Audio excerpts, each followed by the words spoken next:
Oui, tout à fait. Ouais. Alors ça fait débat parce que, et à juste titre d'ailleurs, parce que d'un point de vue de juriste, on rentre dans le domaine prédictif. C'est-à-dire que la faute n'a pas été réalisée, mais on espionne la personne pour savoir ce qui va être dit. Alors c'est sous couvert de lutte contre la pédophilie en ligne. Tout à fait. Mais c'est toujours pareil, c'est-à-dire on a des gouvernants qui sont devenus vraiment les experts en chevaux de Troie. C'est ça, c'est-à-dire qu'à chaque fois, ils vous balancent un argument qui est tout à fait recevable et ils en profitent. C'est ce que je disais pour la loi renseignement tout à l'heure. Cette loi, aujourd'hui, elle sert beaucoup à surveiller les dissidents plus qu'autre chose. Voilà. Alors que c'était, à la base, ça a été introduit euh, à cause d'une vague de terrorisme sans précédent. C'est presque à s'en poser des questions sur la nature des actes terroristes. Voilà. Parce que le terrorisme, il arrive toujours avec certains types de gouvernements, dans un certain type de contexte. Enfin, c'est toujours... c'est jamais quelque chose de très régulier en France. Il sort souvent du chapeau quand il y en a besoin d'un point de vue politique. Ah non, non, mais enfin, on y est. L'identité numérique, ça fait partie. Oui, voilà, c'est l'objectif. Mais c'est un des chevaux de bataille de notre gouvernement. Il cherche vraiment à l'introduire le plus possible. C'est une forme de, à mon sens, ce sera un des verrouillages numériques finaux. Ça fera partie avec la monnaie numérique. En ce qui concerne les retraits, effectivement, j'ai vu l'info aussi hier. Forcément, compte tenu de mes recherches et de mes travaux et de ce que j'écris, ça fait que corroborer ce que je pense. C'est-à-dire que il travaille en tout cas sur des hypothèses de scénario, enfin de scénarii, on va dire. Mais c'est pas pour autant qu'on a la certitude que ça peut arriver, mais on peut s'interroger. Voilà. Tout à l'heure, j'ai parlé de l'Autriche qui balançait des prospectus pour se préparer à un blackout. On a la France aussi qui balance son manuel de résilience que personne n'a reçu d'ailleurs. Enfin, moi, j'ai jamais reçu. Et qu'il faut retourner à l'Élysée, voilà. Mais effectivement, on est dans cette optique. Alors, le problème, c'est qu'on est dans un contexte difficile, dans le sens où il y a toujours du vrai et du faux, parce qu'on cherche aussi à nous maintenir, là, actuellement, dans un état de peur permanent pour légitimer certaines politiques.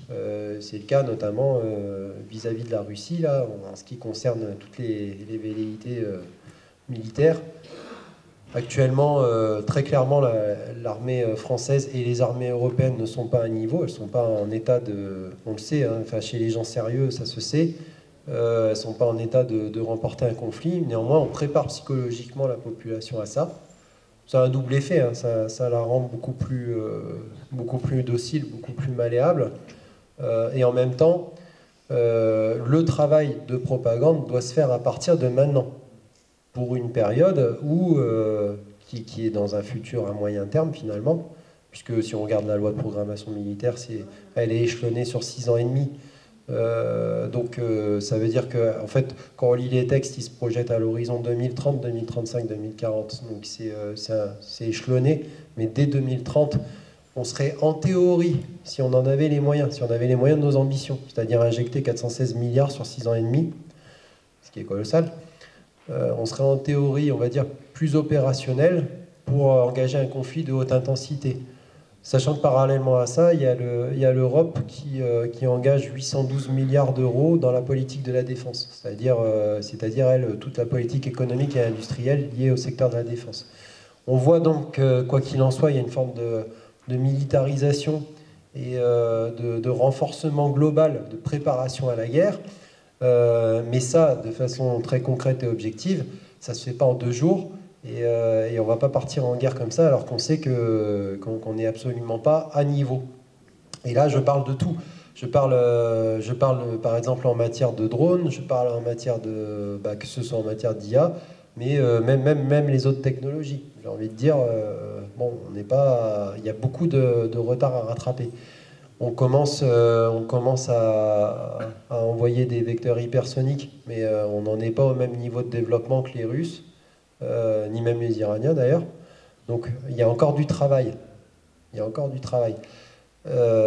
Mais ces objectifs peuvent être atteints dans 6 ans, à l'échelon 2030, ce qui rend la situation assez périlleuse et ce qui laisse le temps en fait, de préparer les masses, et notamment les générations d'écoliers, à tout ça. Il ne faut pas oublier que aussi, maintenant on fait des classes défense aussi à l'école.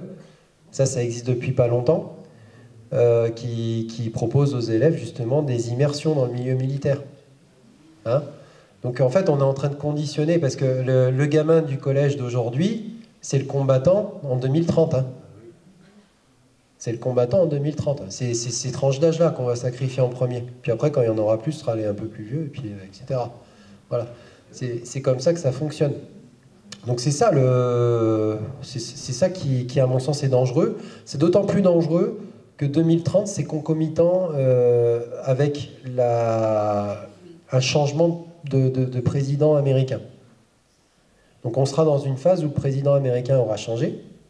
Non pas que Trump soit pacifiste, c'est pas qu'il est pacifiste, c'est qu'il a une politique plus pragmatique et plus centrée sur les intérêts américains. Donc pour lui, c'est pas une option, on va dire, intéressante, l'option de la guerre sur le théâtre européen pour l'instant. Mais pour d'autres factions, y compris comme celles qui étaient autrefois incarnées par Biden, ou par des gens qui n'ont pas accédé au pouvoir, mais comme Hillary Clinton par exemple, ces gens-là, je ne sais pas moi, si des gens comme ça se représentent et gagnent les élections, là on pourrait avoir un théâtre d'opération sur l'Europe. Pourquoi je dis ça? Parce que c'était en 2016 que Trump a été élu pour son premier mandat, je crois. Et il y avait déjà des tensions qui étaient énormes entre, on va dire, le bloc atlantiste, et qui était à l'époque incarné avant l'élection de Trump par les Américains en premier, et les Russes. Et ça s'est traduit par des vols, que ce soit des violations d'espace aérien, des choses comme ça, qui étaient régulières. Les gens ont la mémoire courte, mais c'était déjà très tendu. Il y avait des opérations militaires de grande envergure. Une opération qui a été menée par l'OTAN en début d'année 2017, qui avait engagé je ne sais plus combien de divisions de blindés, je ne sais plus combien de milliers d'hommes, à la frontière russe. Enfin, c'était un exercice à la frontière. Et les Russes avaient répondu en octobre par l'opération Zapal, qui veut dire ouest, d'où le Z sur les véhicules, par la suite, qui avait engagé aussi des milliers d'hommes, donc qui travaillaient avec les Biélorusses et tout ça. Et c'était déjà très tendu. Et finalement, Trump a apporté une parenthèse où ça s'est tassé. Voilà. Mais entre-temps, il y avait le Maïdan en 2014 en Ukraine, la situation en Ukraine qui a dégénéré, et Poutine qui a avancé ses pions. Donc c'est une situation qui est très complexe, mais une chose est sûre, parce qu'on regarde en fait des évolutions géopolitiques de l'époque, on peut s'avancer à dire que Trump n'a vraiment pas œuvré, déjà au regard de son précédent mandat, à une politique de guerre sur le théâtre européen. Voilà. Ça pourrait se produire différemment si c'était un autre candidat en 2030. Et en tout cas, là, par contre, tous les facteurs seraient réunis, puisque économiquement, militairement, on serait prêt. Même en termes économiques, je me pose la question, voilà, si on n'est pas en train, quelque part, enfin voilà, on va se réaxer en économie de guerre un peu. Hein. Quand on voit les 812 milliards injectés par l'Europe, c'est un peu ça hein, qui est en train de se passer. Et puis, souvent, les guerres comme ça, elles apparaissent parce qu'il y a des modèles qui ne fonctionnent plus. C'est un peu le cas aussi. C'est un peu le cas en Europe. Mais bon. Oui. Est-ce que vous êtes toujours en relation avec des ex-collègues? Ouais, ça m'arrive. En particulier avec le renseignement? Alors, le renseignement, non, je ne connais pas de gens, parce que c'est deux univers complètement différents. Et pour savoir comment est perçue profession gendarme par Bah, rapport à votre action? Comment est perçue profession gendarme? C'est simple, hein, de toute façon. Ronald a déjà reçu des pressions, il a déjà été convoqué par la DGSI, c'est déjà arrivé dans le cadre d'une affaire qui avait été relayée par le site, mais bon, on sait très bien que... Moi je vais vous donner un exemple concret. La première fois que j'ai publié, c'était sur un article qui était lié aux émeutes dans les cités. Il y a quelques années de ça, il y avait eu des émeutes, je crois, puis j'avais fait un article qui faisait un peu un état, on va dire, sociétal, social de la France, qui était assez impactant, et puis qui, je pense, qui allait vraiment au fond des choses. Il y a beaucoup de lectures de surface, surtout en politique intérieure, et là, j'allais plus loin.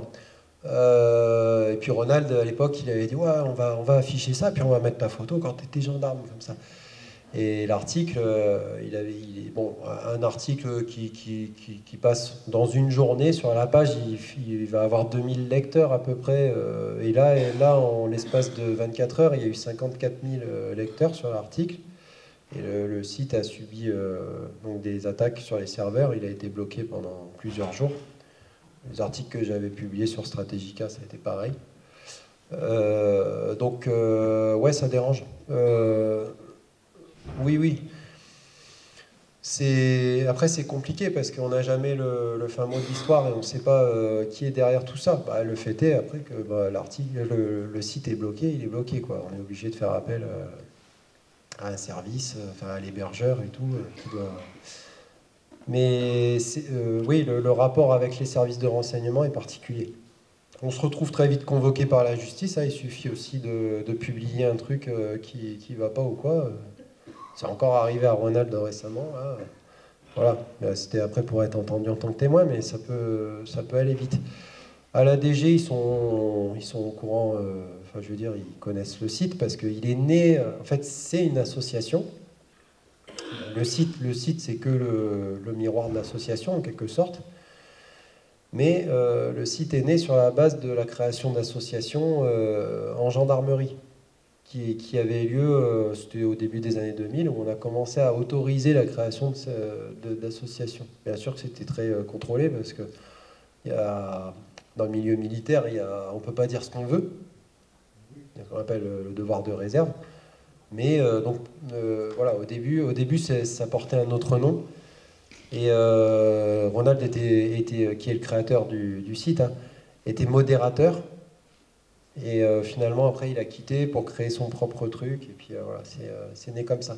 Donc la DG, oui, ils connaissent. Il a même eu d'ailleurs des ennuis avec un colonel de l'époque, je crois, qui essayait de lui troller le forum ou le site, je ne sais plus, à l'époque. Ce colonel-là, donc, il avait, je crois, déposé plainte, mais ils avaient remonté l'adresse IP, ils l'avaient identifié. Et c'est devenu le directeur général de la gendarmerie par la suite. Christian Rodriguez. Voilà. Donc quand je disais tout à l'heure que quand je suis rentré en gendarmerie, moi ce qui m'avait un peu dégoûté aussi, c'est que plus on monte et plus en fait on est validé parce qu'on est de mèche avec le gouvernement, bah ça c'est un exemple concret qui confirme bien ce que je disais. Voilà. C'est un peu la mentalité. Peut-être un peu plus de développement technologique encore. Je pense que pour légitimer vraiment l'emballement d'une IA autoréplicante, on n'a pas encore ce qu'il faut. C'est-à-dire pour le faire pour de vrai, quoi. C'est comme le virus. On a envoyé certes fabriqué en labo, mais on a envoyé un virus, quoi. Là, il faut créer le truc pour que le problème existe. Et je pense que c'est pas suffisamment maîtrisé. Comme je le disais, aujourd'hui, on ne sait pas faire d'IA qui ont des boucles en fait d'auto-réplication sans équipe humaine derrière. Il y a plus ou moins une assistance, et ça nécessite aussi une assistance matérielle. Parce que on a remarqué qu'à chaque fois qu'on a une augmentation de performance, il faut une augmentation de performance matérielle aussi, pour l'instant. Mais on n'est pas à l'abri que, effectivement, une IA trouve d'elle-même la solution pour consommer moins. Aujourd'hui, il y a des processeurs quantiques qui sont fabriqués par des IA. Les ingénieurs, ils voient que ça fonctionne, mais ils ne savent pas expliquer comment. Voilà, donc c'est très particulier. Hein. On rentre dans un domaine qui n'est pas complètement maîtrisé. Le problème, c'est que quand on écoute les discours des transhumanistes patentés, comme le docteur Alexandre par exemple, quand il s'adresse à l'école polytechnique, il leur explique quoi? Il leur explique qu'en gros, comme je disais tout à l'heure, on a ouvert la boîte de Pandore, qu'on n'a plus le choix, qu'on est dans un contexte uniquement performatif et compétitif, et que pour lui, dans sa vision, en plus, c'est ça qui est dingue, c'est que pour lui, l'intelligence artificielle, de toute façon, elle est amenée à écraser l'homme par sa supériorité. Alors pour moi, ça m'étonne parce que une entité réellement intelligente, peut-être qu'au contraire, elle voudrait aller abonder dans le sens de la vie et non pas la détruire. Mais bon, ça, c'est sa vision des choses. C'est pas la mienne. Mais en dehors de ça, c'est clair qu'il reste complètement ancré dans ce logiciel et qu'il n'est pas, lui, dans une logique de réparation, mais qu'il est vraiment dans une logique de compétition. Et sa conclusion, c'est de dire, de toute façon, il y a les gens qui feront partie d'une élite et qui auront les moyens de s'augmenter, et puis il y aura ceux qui n'auront pas les moyens, qui seront laissés pour compte. Et il dit, en gros, ceux qui ont les moyens de s'augmenter, bah, là il fait du Harari, hein, ni plus ni moins. Il dit ceux qui auront les moyens de s'augmenter, ce seront les homo deus, quoi, voilà, les dieux en quelque sorte, et les autres, ça deviendra ils deviendront des inutiles. C'est le terme qu'il emploie. Alors quand je disais que le transhumanisme, c'est une forme d'eugénisme 2.0, oui, parce qu'en réalité, ça va imposer une forme de sélection. C'est une autre forme de sélection. Et en ce sens, même si les nazis n'avaient pas du tout idée de ce qu'était le transhumanisme à l'époque, lui, dans son propos, il a toute l'essence de cette idéologie-là, quelque part. C'est-à-dire purement nihiliste et eugéniste, quelque part. Et ça, c'est ça qui est effrayant. C'est qu'en plus, c'est le point de vue qui est actuellement défendu, tenu par une élite, et à l'élite en plus, parce que là, il s'adressait aux élèves de Polytechnique, donc à l'élite de demain. Ce qui les conforte d'ailleurs dans leur aspect endogame, quelque part. Parce que l'élite, aujourd'hui, c'est ça. Quelque part, elle est, non seulement elle est parasitaire, si on veut vraiment regarder, parce qu'elle elle participe vraiment à la spoliation de toute la création de richesses dont nous sommes les acteurs, mais en plus d'être parasitaire, elle est endogame et prédatrice pour sa propre survie. C'est-à-dire qu'elle en a conscience, elle a conscience du danger auquel elle s'expose, elle a conscience de son infériorité numérique, et donc, en fait, on rentre dans un jeu de lutte, elle rentre dans un jeu de destructeur vis-à-vis de nous pour sa propre survie. C'est clairement un combat autour d'un gâteau, quoi. Et là, on est dans un monde, pour l'instant, où cette élite prend les 3/4 du gâteau, quoi. Elle nous laisse les miettes, mais pourquoi elle nous laisse le dernier quart? C'est parce qu'on est capable de lui confectionner le gâteau. Mais le jour où le triptyque IA, transhumaniste, robotique permet de confectionner le gâteau à notre place, on ne sert plus à rien. Et ça, c'est le but quelque part à la fin, la finalité. La finalité de cette idéologie, elle se trouve là. Elle se trouve dans la création d'une espèce de paradis terrestre pour 500 millions de privilégiés, quoi. Bah, le message, quand j'ai écrit ce livre, je décris de façon très très riche ce que je viens de dire là. C'est-à-dire que c'est transposé dans un roman. Ça, c'est volontaire de ma part parce que j'estime qu'un roman permet d'en dire beaucoup plus qu'un essai. Mais je développe les concepts de ce que j'appelle par exemple le néocollectivisme davosien. Ça, c'est un concept dont je n'ai pas parlé, mais qui rejoint justement les piliers que j'ai évoqués tout à l'heure par rapport au World Economic Forum, tout ça. Voilà. C'est un livre qui peut paraître dystopique, effectivement, parce que l'aventure, elle est ce monde dont je parlais là, à l'instant. Un monde néo-malthusien, finalement, et qui est dirigé et qui est voué finalement à appartenir qu'à une petite caste. Mais à la fin, j'apporte l'espoir, justement. Un espoir la clé, vous l'avez dans ce que j'ai expliqué. Si j'ai fait tout un rappel historique sur l'évolution du matérialisme et la perte de vitesse de la spiritualité par rapport justement à tout ça, dans notre société actuellement de consommation et tout ça, c'est pas anodin. C'est parce que la clé est là. J'ai lu une interview ultra intéressante de Peter Thiel qui conseille Trump, qui est proche de lui, qui défend pas forcément toujours les mêmes idées, mais qui est proche de lui, et qui a été à la tête de... C'est lui qui a, par exemple, créé PayPal, qui a créé la société Palantir, des choses... Palantir, d'ailleurs, qui s'est vu sanctionné pour du traçage effectué par IA et tout ça. Alors, bon, le personnage, il est complexe, il est obscur. Mais par contre, j'ai lu des choses très, très intéressantes sur sa vision du monde. Alors, sur tout ce qui est justement sa perception de la globalisation, de la mondialisation, l'arrivée soit d'un catéchone, soit d'un antéchrist, antéchrist ou apocalypse, le choix entre celui qui va diriger la gouvernance mondiale ou la guerre qui est censée y mener. Et ça, c'était très intéressant. Mais au cours de cette interview longue, complexe et très riche, que ce soit en matière théologique, géopolitique, parce que tout est combiné, et c'est quelqu'un de très sérieux qui parle, c'est vraiment pas un farfelu, parce que le mec quand même, il a un sacré CV. D'ailleurs, ça montre que dans ces sphères-là, ils sont très à cheval sur la dimension ésotérique aussi.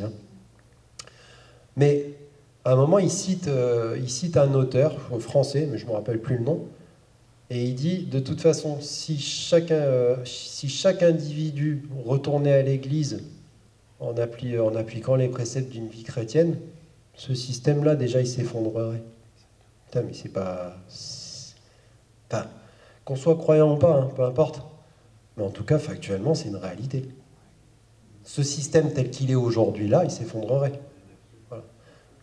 Après, vous n'êtes pas chrétien et vous pouvez très bien dire oui, mais c'est pas pour un monde que j'aimerais moi. D'accord ? Mais en attendant, on est dans un système d'inversion des valeurs complète par rapport aux valeurs, on va dire, christiques. Et d'ailleurs, quand on parle de l'antéchrist, on s'inscrit dans en tant que leader, on va dire, d'un monde mondialisé global, voilà, on s'inscrit clairement dans la vision eschatologique des textes, et notamment du Nouveau Testament. Donc la clé, finalement, et c'est ce pourquoi je pense que nos élites sont si rattachées au monde spirituel et ésotérique, et c'est pas anodin, et pas nous d'ailleurs, nous les moutons dans l'enclos, je m'inclus, même si j'estime être peut-être un peu plus lucide que la moyenne,